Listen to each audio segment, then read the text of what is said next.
So good morning, everyone, or good afternoon or good evening, depending where you're listening in from. Welcome to Future Bites, the Future Green podcast, where sustainability meets real world action. I'm Heidi, for those of you who don't know me, founder of Future Green, and I'm thrilled you're here today. Today, I'm super excited to be joined by Gigi Lau from Compass Group. Hi, Gigi. Hi everyone. Gigi and the Compass Group here in Hong Kong are one of our most valued members and clients. Compass Hong Kong, I should say, but also globally have been really walking the talk on sustainability, driving lots of innovative projects in food service, both in the back of house, in the kitchen, on waste, but also in the front of house on other projects like embedding greener practices across the operations from, as I say, back of house to front of house. But we're going to dive into the details now. We're going to talk about our recent opportunity to help Gigi and her leadership team to localize their global sustainability projects. We recently did run a really fun strategy sprint with them, with their teams. Super energizing, a fantastic sort of co-creation plan and roadmap came out of that. And let's talk to Gigi now about her sustainability journey so far at Compass Group, and to learn about how, if you were to run something similar, what would that look like? So let's dive in. So Gigi, I remember one of our earliest conversations, gosh, it was many years ago. You came over to Won Chuk Hang, our offices. Tell us a little bit. Who is Gigi? What do you do at Compass Group? Who are you? Okay, so thanks Heidi for introducing. This is Gigi. I've been in Compass Group for 7 years now, but actually I started my journey as a marketing manager in a role really just to promote anything within the business to our clients, to our customers. And then as I move on, things have become very clear that, many of our clients are actually looking for sustainability. And sustainability, one part of making it, in order to make it a success, actually is through communications, proper communications, marketing, really engaging the clients or customers about sustainability. It ends up that majority of my marketing promotions that we do has some kind of ESG or sustainability element in there. And that's how I started my sustainability journey, where we started to do projects and campaigns for our different clients and customers on anything related to sustainability in a catering space. So for those that don't know, Compass Group is actually a contract catering company. So we actually work alongside our clients to bring, let's say, employee engagement, student engagement in terms of not just food, but also in terms of other matters such as ESG topics, or any kind of soft services. So in that sense, we were not just a food caterer, but we are actually someone that can actually partner with our client to do more than just food catering. And I think that's actually what inspires me to be in the sustainability journey, is because it's somehow that I can inspire others to make change in their life because of just making a small change in their daily lives for sustainable practice. So yeah, that's in a nutshell in terms of what I do in the past 7 years. And that's how I'm now a customer experience and sustainability director. And I really enjoy talking to people about it. Yeah. Yeah, a lot of it is education, isn't it? And it's interesting how you came from marketing and your role evolved, because a lot of businesses and organizations that we speak to, they don't often have a dedicated sustainability, someone in a sustainability role, but they evolve from another role. And it's great that it's really taken shape and you are focused quite a lot on sustainability now. And let's talk a little bit about what we actually mean, because you mentioned ESG and sustainability. Not many people actually know that food has a really big footprint, right? It's about a third of our global greenhouse gas emissions, about 30%. globally. And so there's a really good opportunity for food businesses to take the lead when helping businesses to reduce their footprint, and especially food service, where Compass sits, you can really make a dent on that. So tell us a little bit about some of the initiatives that you have started or have been working with your clients on, or maybe your clients are pushing you as Compass to take the lead. I don't know which way it works, but maybe that has also changed over the years, whether that is driving sustainability in terms of less waste, or if it's more sexy projects like more plant forward and, working with famous chefs. I don't know. What are the fun projects, or even non-fun, but projects that are really important to Compass today?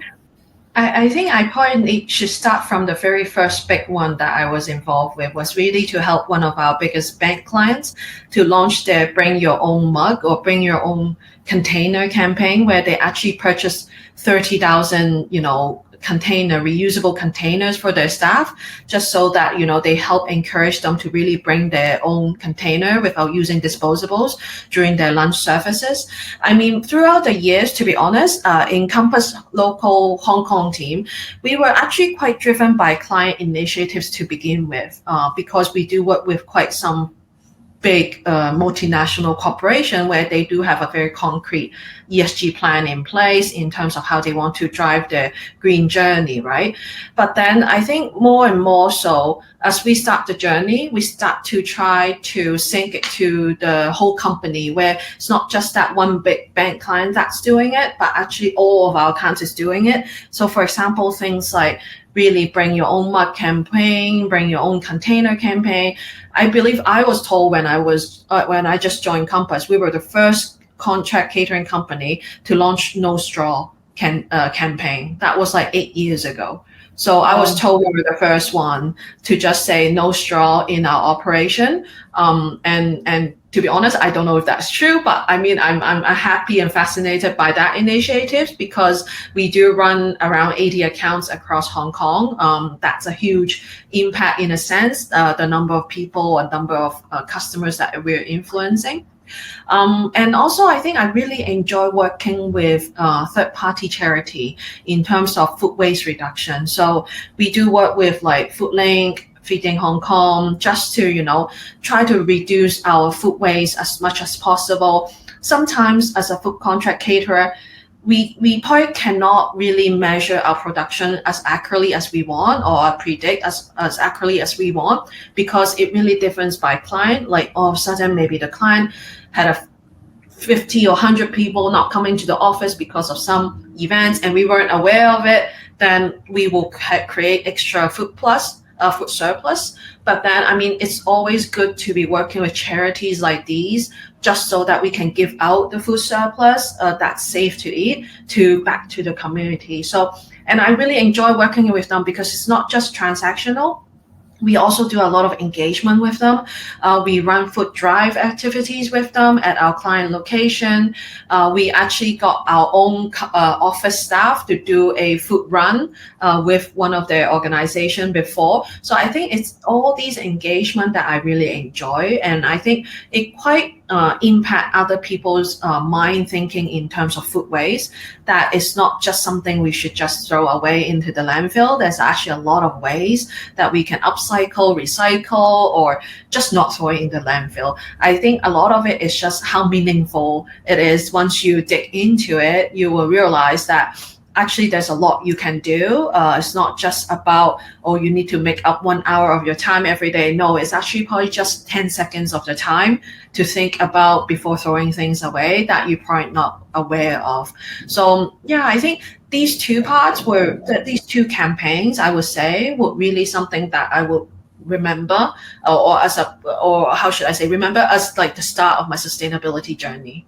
Yeah, it's amazing how when we think about no straws today, it's like, wow, that's like a no-brainer. Of course, no straws. But back in the day, 7 years ago, people would be responding to like, what? Why can't I have a straw? Yeah, we got a lot of complaint, but we managed to steer through. Yeah, but it goes to show if you have a stance and that's your position, then slowly you can just make it the norm. Yeah. And that's the idea, isn't it? Yeah. And I love that you talked about the charities, because really sustainability, you need partners. You can't do it on your own. So the partners are really critical to have that relationship. So on that note of partners, I know you and I talked about this quite a few times, that one of the biggest challenges in working in food service, especially for schools, is that the number of stakeholders that we have to balance, whose ideas and perspectives and views and opinions we have to balance. And I'm really kind of going through that now myself, because I'm helping out at my kids' school, the different views from, the nutritionists, and getting a little bit mad about meatless Mondays, or, potentially the farmers wanting to use their local produce and just put it in the school, and not really thinking it through how it kind of impacts on the larger scale with a caterer in the middle of it. So let's talk a little bit about that. How do you manage this process of the balance? Because ultimately it's a balance, and you will never please everyone. I think sometimes people forget that partnership that doesn't just come in with a snap. A lot of the times, actually, a lot of the collaboration, like Heidi mentioned at the very beginning, I met her 6 years ago, and we probably didn't have a project until recent year, right? The conversations can go longer than someone expected. And same for sustainability, especially in Hong Kong. Unfortunately, the topic of sustainability in Hong Kong is still not very as popular as the Western world, I would say, in terms of knowledge, in terms of terminology, in terms of technology or resources that we have put in, even in a government perspective, into sustainability matters. That's why a lot of the stakeholders that we talk to tend to not understand really what's happening in sustainability. Just give an example is, if we talk about food waste recycling, the client might just think that, just get me a truck and then we'll just send it to a recycling facilities. But no, behind it, there should some kind of sorting, some kind of education with the students why they're doing that. In the end, are we getting data back in terms of how much food waste we're recycling? It's not just as simple as, let's do the recycling, but how?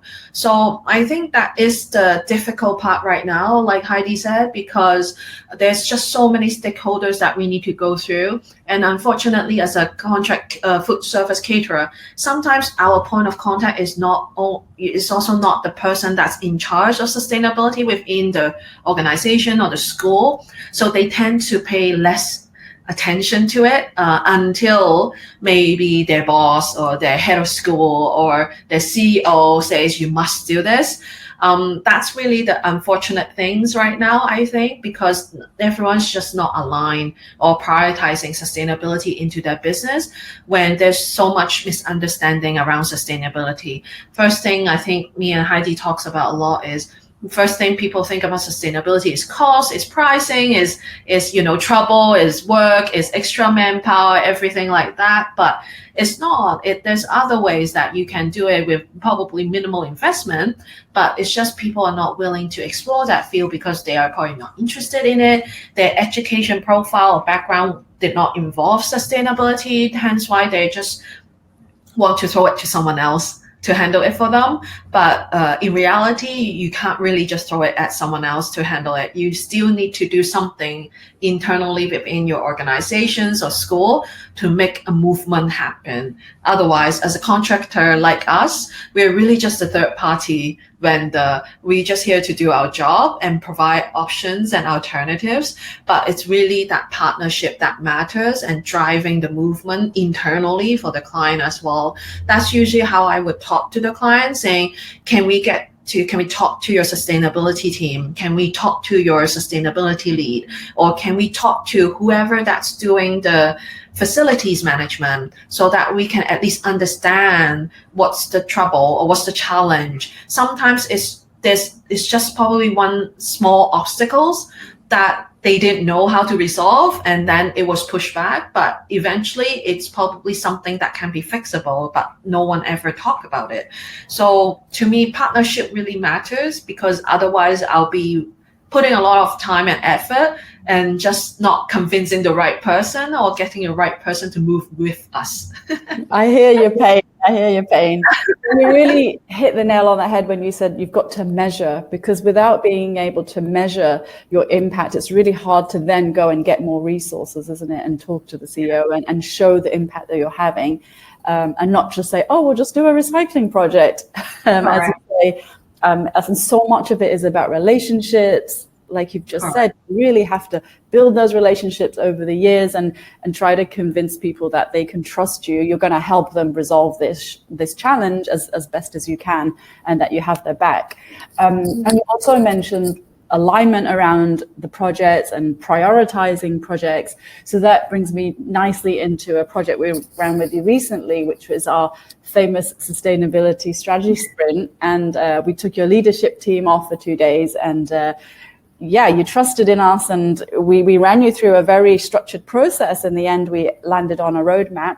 We don't have to talk about the roadmap at the moment, but let's talk about something that you mentioned earlier on. That when people are not speaking to one another, you just have all of these assumptions, don't you? And assume that this reason is because of that, or that, and you have these ideas in your mind, and then nothing moves forward. So one example was, I remember towards the end of our sprint, and we were trying to uncover these kind of blind spots, or trying to figure out, oh, we have these assumptions. Why are the chefs not switching to sustainable suppliers? What could be a reason for that? What's holding them back? We just assumed it was blockages with a procurement team member potentially, or there were contracts too long. We don't know, but we just had our own assumptions. And then you just asked a question to the chef, didn't you? It was as simple as that, but we provided the setting for it. That was really important. And, psychological safety. People felt safe to speak really what they wanted to express. So let's just share that story, because I've just found it so insightful. I think you asked one of the chefs, what's holding you back, chef? Well, I think I was putting myself at risk as well at that time. Oh, really? I had no idea. You that whole question right in front of people, and then But I mean, I've just came across too many incidents where, doesn't matter if it's chefs or operations that tells me, oh, they can't do this, they can't do that, there's this obstacles, but when you ask them what exactly is the obstacles, no one really says about it, or no one really talks about it. And I think at that time the story was really, we were in the mid of discussion, and then everyone's like, no, there's no obstacles, there's no MOQ issues, there's no pricing issues, because it's just a little bit more expensive than the regular items. And that's when I couldn't hold myself and just asked, so why aren't you guys doing it? Yeah, why are you not switching to the sustainable lettuce supplier? I think it was something. Sustainable lettuce suppliers. And then there's one more excuse I remember that someone said was because the supply was unstable. That was the answer, but I don't know if that was the final answer. But I mean, these were the things that we weren't told as someone that's sitting in the head office, or as someone that does strategies, or someone that does sourcing, that they weren't aware that units weren't ordering because they probably experienced a few times where supply wasn't stable, because their unit was such, their how should I say, their canteen is such a big operation that they require a huge amount of certain things, that because of the supplier, maybe it's a little supplier, they weren't able to supply us as much stock as we wanted, and that's why they stopped. But then in reality is probably if you raise your hands and told procurement that, hey, they can't send us, 100 kilos of sustainable fish, then perhaps our procurement will be able to source someone else that can source you 100 kilo of fish. So I think this is like what you mentioned, like the two-way communications are really people speaking up to what they want to do or what they intended to do, or they're just letting it slide. I think that's just how committed, or what's the priority in terms of making this thing happen, will play a key role to it. Yeah, because I think just asking the question out loud, what's stopping you? Simple question, and how can I help? And then exactly. The chef really just opened up and said, I think it's this, I think it's this. But once we had that conversation out in the open, you said, nope, no, actually, we can solve this. This is not something that should stop you from switching to this sustainable lettuce supplier, and then things moved on. So communication is absolutely critical, isn't it? You can have the best sustainability project going and nobody knows about it. But it's because you haven't communicated it. And then there comes the complaints about why are we not doing cage-free eggs, or why are we not doing antibiotic-free meat, or, fair trade coffee. And then you're like, we are. This is just, it's all about the comms. Hey, sorry for the interruption, but just in case you don't know who we are, I want to welcome you to the Future Green, Future Bites podcast. I'm Heidi, and this is where sustainability meets real-world action in food. I'm the founder of Future Green, and I'm thrilled you're here. Before we dive into today's guest interview, I wanted to share more about what we do. We're not just consultants, we're change makers, and we partner with communities, local suppliers, and underrepresented groups to co-create tangible solutions in food service sustainability. Whether it's designing strategy sprints, so that's our flagship workshops, or auditing supply chains, training teams with actionable tools, our mission is rooted in inclusion, impact, and transformation.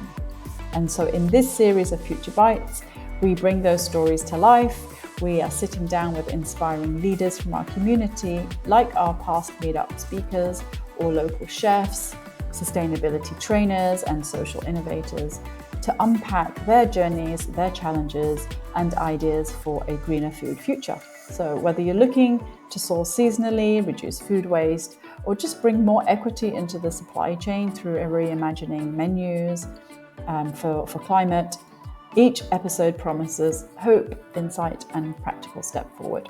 So before we dig into today's conversation further, please explore how Future Green can help you and partner with you in the food service industry so that we can bring sustainability from concept to kitchen. Now let's get back to our guest interview. And so did you have any aha moments from that sprint for you? Was there anything that you kind of took away that you thought, I might try that next time? I mean, is it more of an aha moment? I think for me, I was quite impressed by the creativity of the team in terms of in the end, how we were trying to think of 10 different projects or mini projects that we want to do. We had one which I think was really great, but I know it would be difficult to execute, was the green cafe. The green truck. I really like that idea. And I mean, previously I did have similar ideas, but was a wellness truck.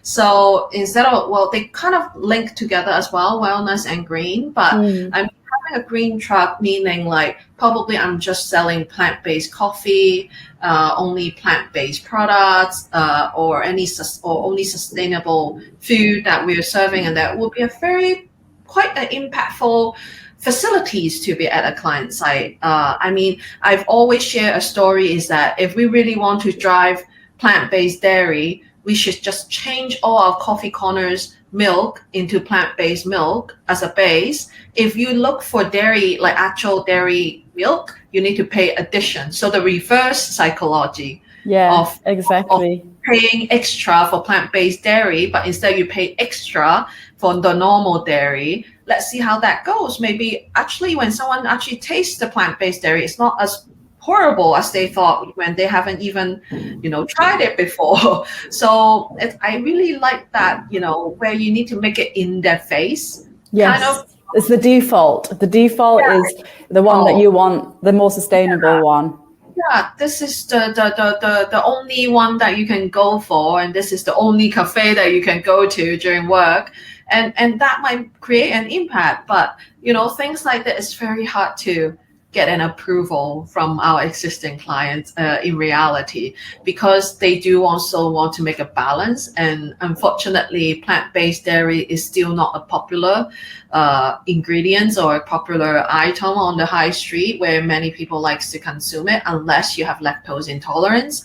But yeah, so I mean, I really like that in your face type of projects, if that's feasible or make it happen.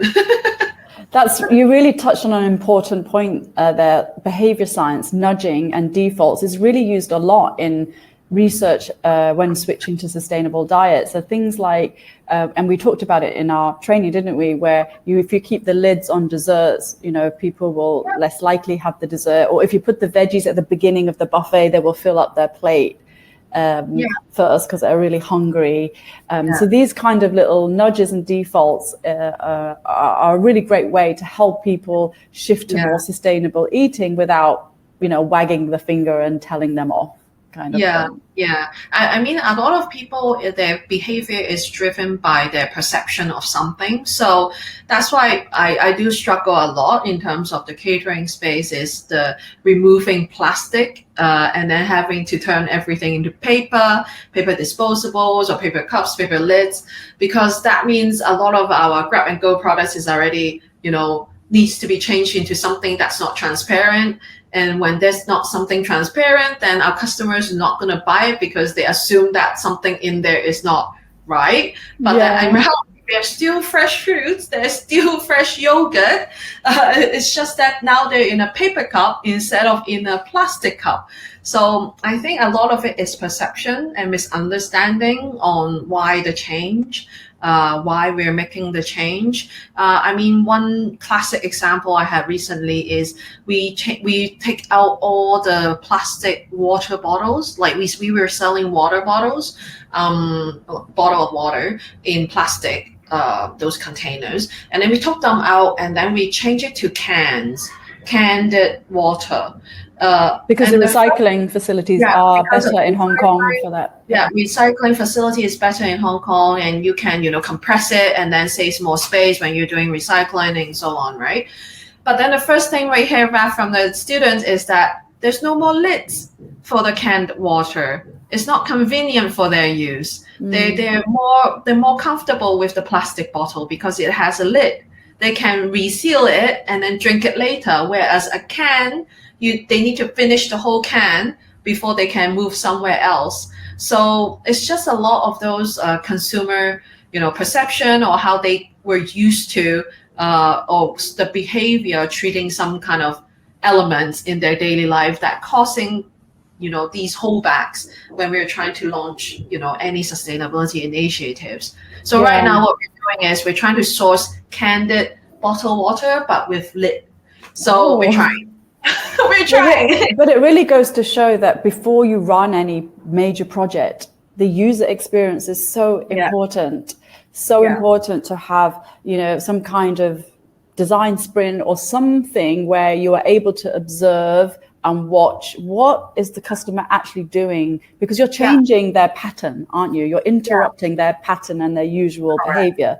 So you've got to sort of be there, observe, take surveys, watch, and just monitor how is their behavior changing. And you don't wait until you've launched a massive project to do that. You have to pilot and test. Or trial run. I would call that a trial one that we did. The trials are a nice way, because then the powers that be, the seniors, don't get nervous, right? They want to see a little test and then get some results first. And so is there something that you did in the sprint that you're actually going to trial then on this idea? Because I remember one of the chefs saying that he's going to try and focus on antibiotic-free meat. But are there any projects that you think you might test after the 10 that you decided on?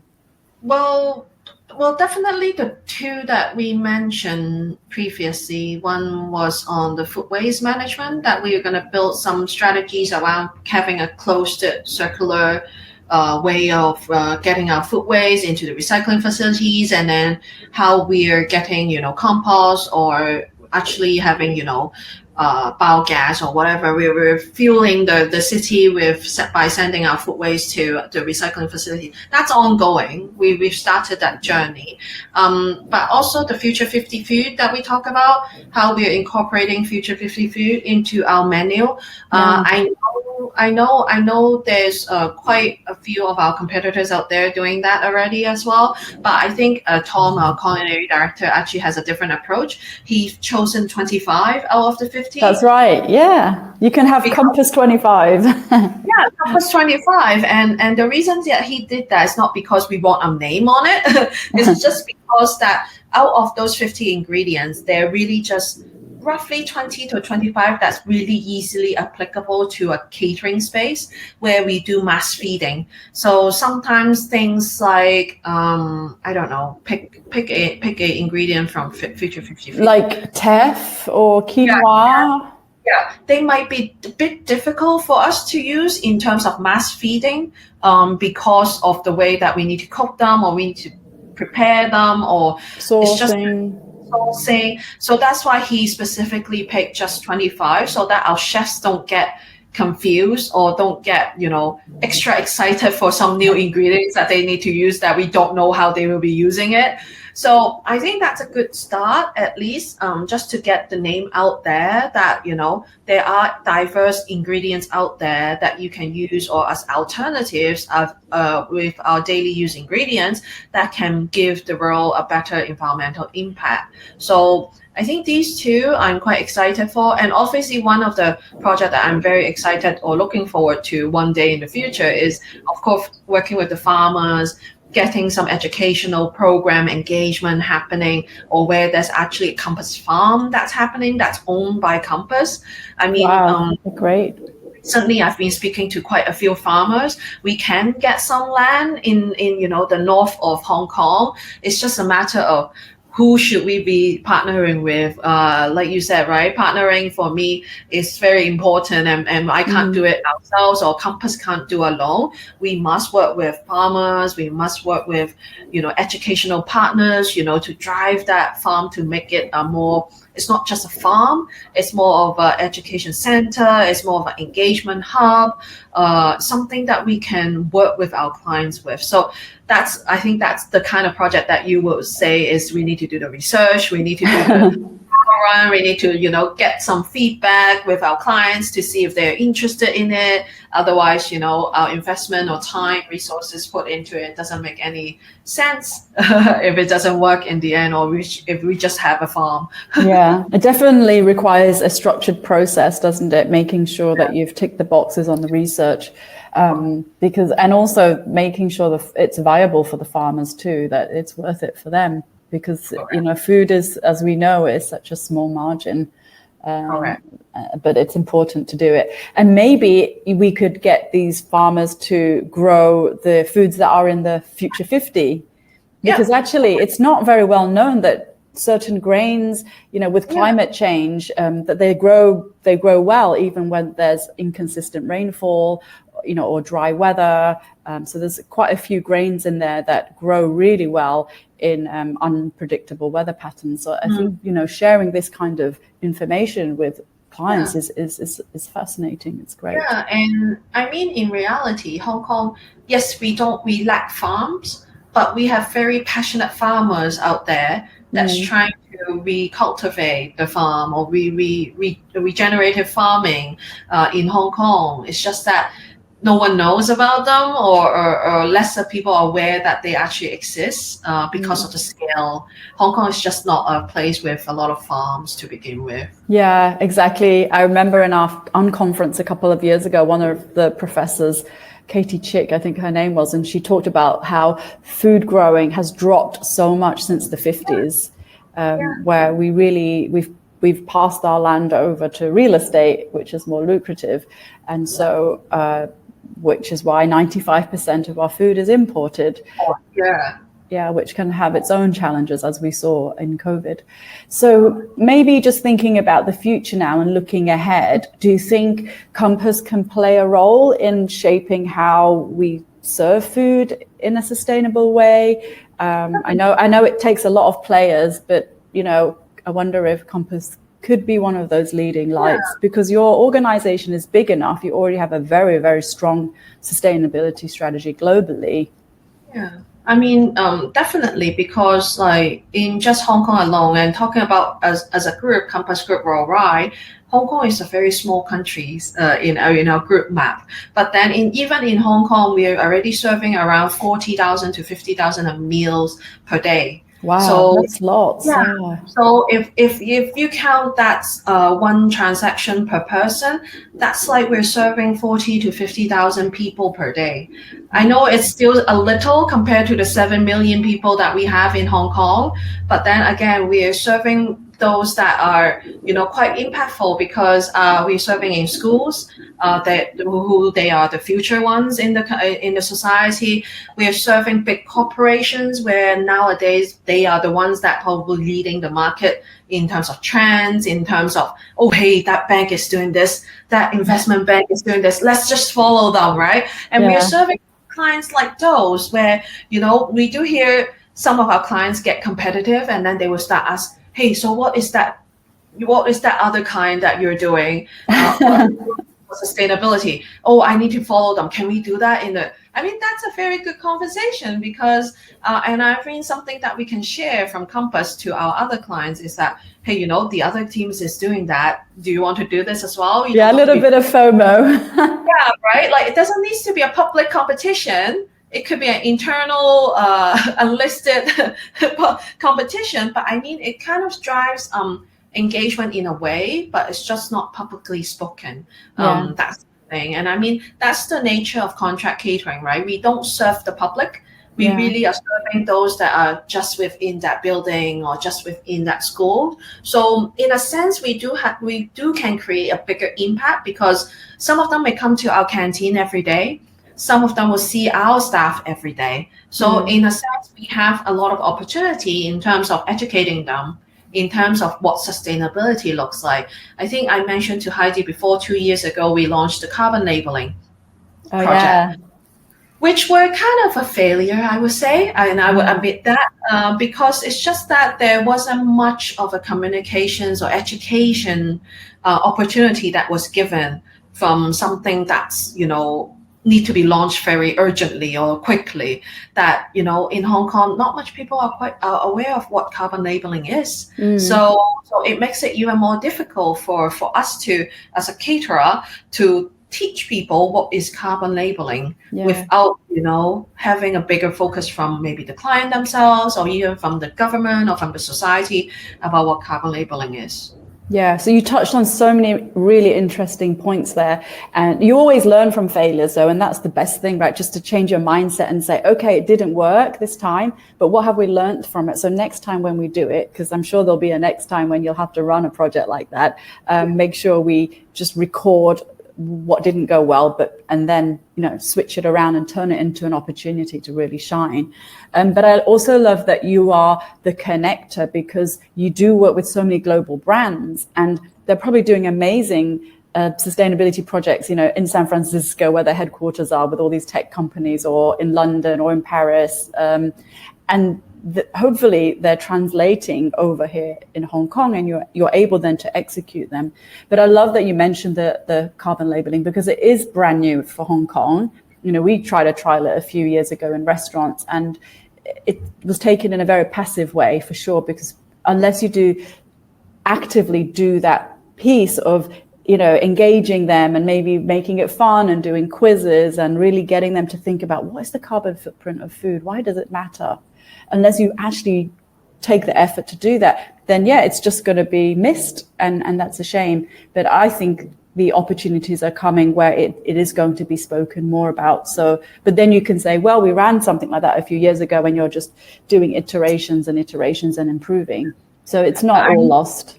Yeah, it's not all lost. And I think I had the biggest learning from that was that to understand actually transportation is only 2 to 4% of the overall carbon emission of a dish. Yeah. When a lot of people keep telling me, don't eat something from Brazil or don't eat something from European region because they're flying, over 10 hours of flights over to Hong Kong. But then in reality, it's actually the manufacturing, the production, the farming.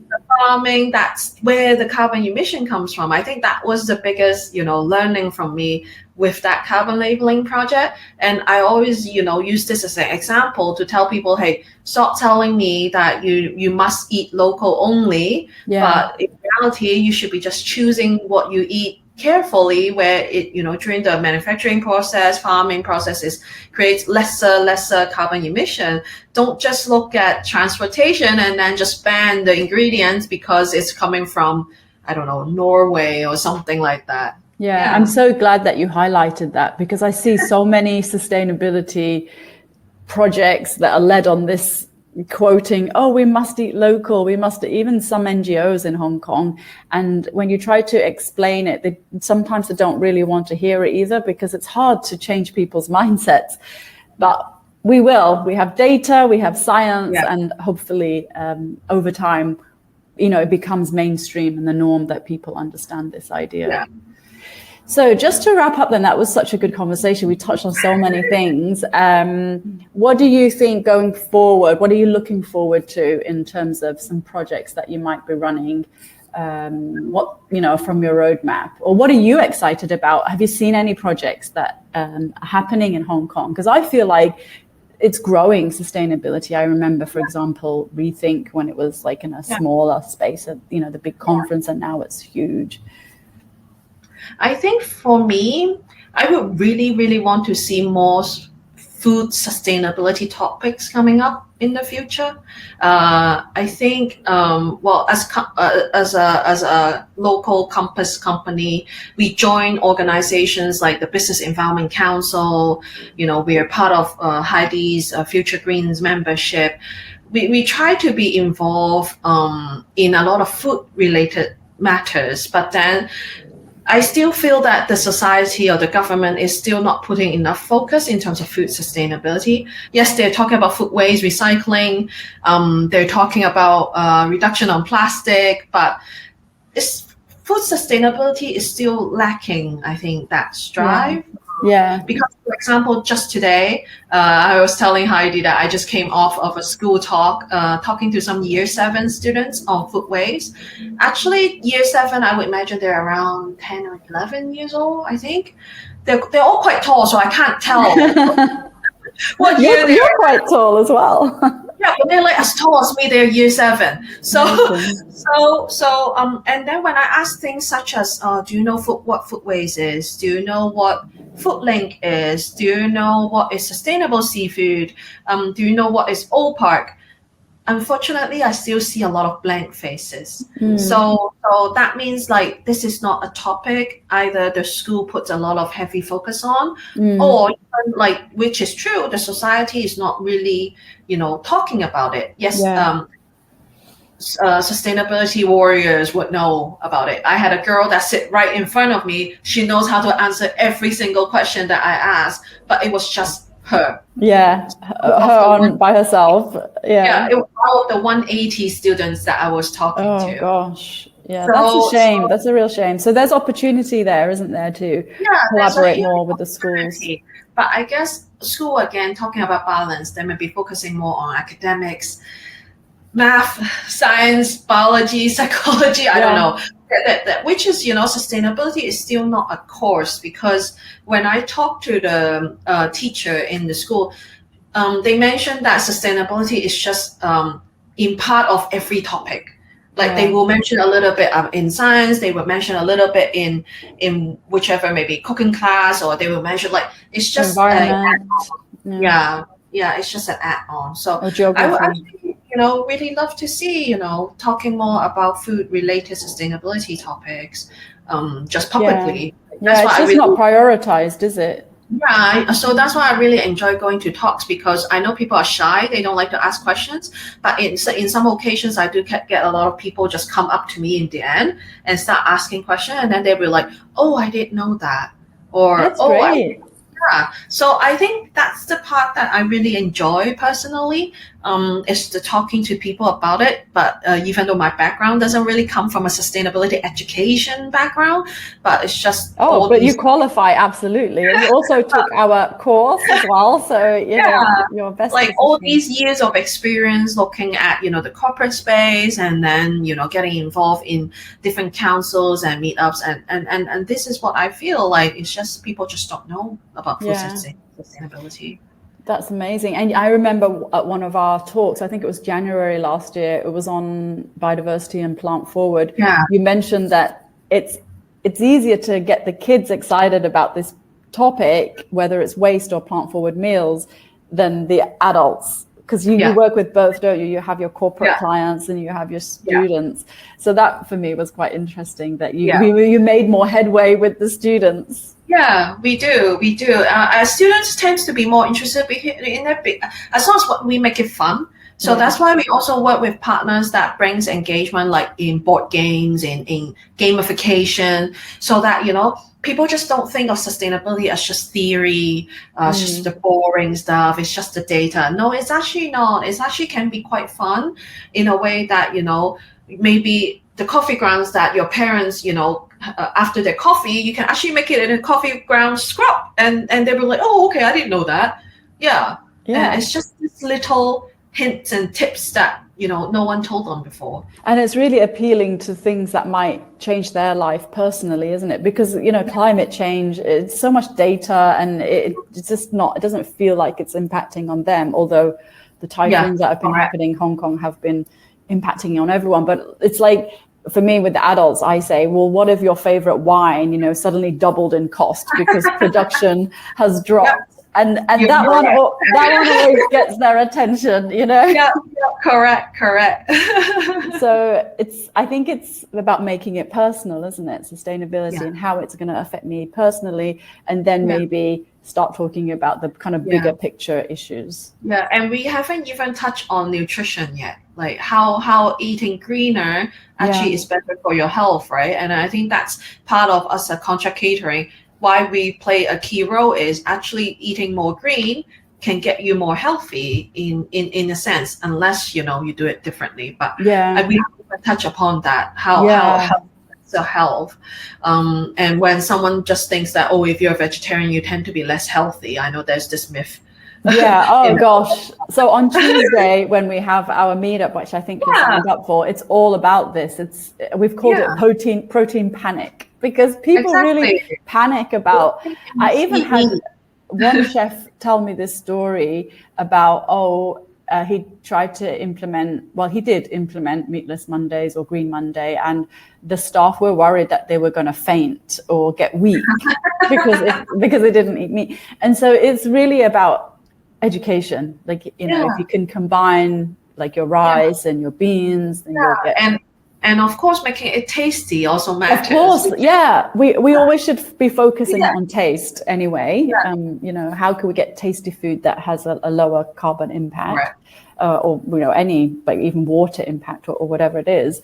But I feel like the nutritionists, ironically, are the harder ones to convince.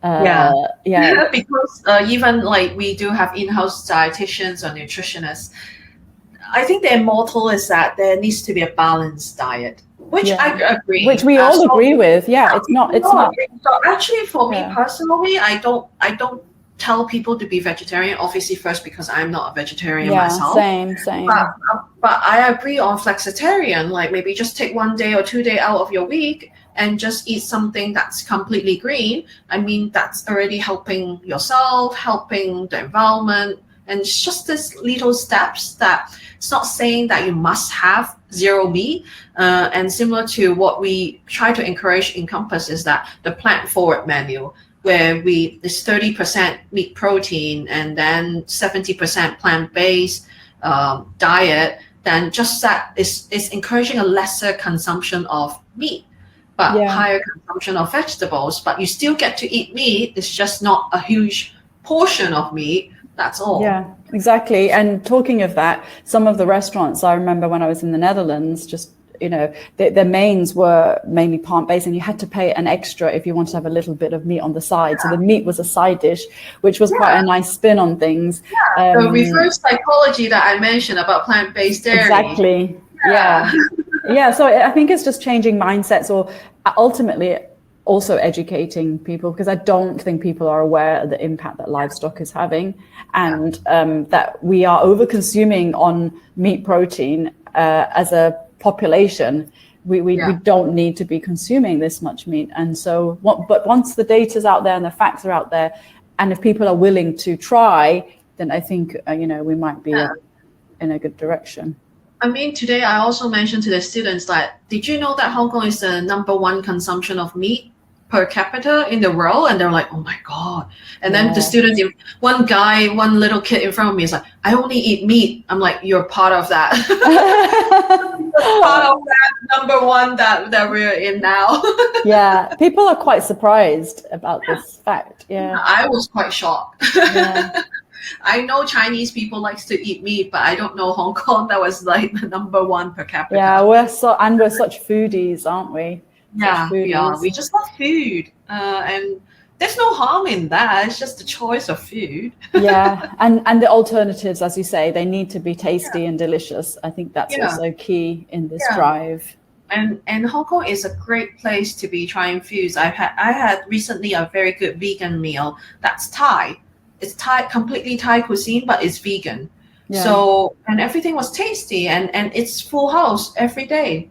So there's still that demand, and as long as the food is good, I mean, it's there. The market's there. Yeah, we just need more people to get excited about it. Okay, so my last question for you is, what advice would you give someone starting in your role? So if you've got a piece of advice, they're trying to move from their marketing role and they need to move into sustainability and they need to get the buy-in and all of that kind of stuff, what would you advise them? Be patient. Be patient. The reason I said that is that previously I did interview quite some sustainability role candidates, and they do come from a sustainability education background. So they know all the theory, they know all the audits, they know all the reporting and stuff like that. But once you touch on those with your partners or clients, they're like, so what's the solutions? You just need to be flexible in terms of what you offer, what you know about sustainability. Obviously, I know, like, let's say, for example, if you want to do recycling, just send it to Old Park. But like I mentioned, what's behind before sending it to Old Park, it's all the communication between, you and the client and the other third party to make it actually happen. So I would say really patient, just to iron through what exactly is needed, what exactly is the want from different stakeholders, and what are the different solutions. So don't just keep one solution in your pocket. There should be a few options in your pocket for different scenarios. Unfortunately, I mean, it's not unfortunately, actually, it's actually Hong Kong has options, has alternatives. It's just that, again, people don't know about it. Or you just need time to go network. You just need time to go, go to Heidi's meetup to meet newer friends, right? And that's how you make connections. Networking plays a very critical role. Absolutely. And that takes patience to build a relationship. So, yeah, I think patience is definitely essentials. Don't expect you give a proposal, someone will respond to you immediately. It might take a few times to follow up, where they might just be, the proposal might just be sitting on the top of the shelves. But if you keep nagging them, probably they will, review it faster. Yeah. So persist and nag and make sure you don't give it up, because it's true. We have to help them prioritize sustainability projects, don't we? Correct. Yeah. Great advice. That will be me for someone that wants to, transfer over. Yeah, I absolutely agree. You've got to have the patience, you've got to do the networking, and most importantly, you have to persist. Yeah. Great advice, Gigi. Thank you so much. This was such a lovely chat, and I'm so glad we got to do it. That's why I always joke that when talking about sustainability, I can go on forever. So look at time flies. Yeah, I know we've got some really great nuggets. I'm sure people will love listening to it. And hopefully we'll do a part 2 with Pauline, your CEO, later. Yeah, definitely. She will be a totally different perspective coming into this space. Thanks, Gigi. Talk to you soon. Talk to you soon. Bye.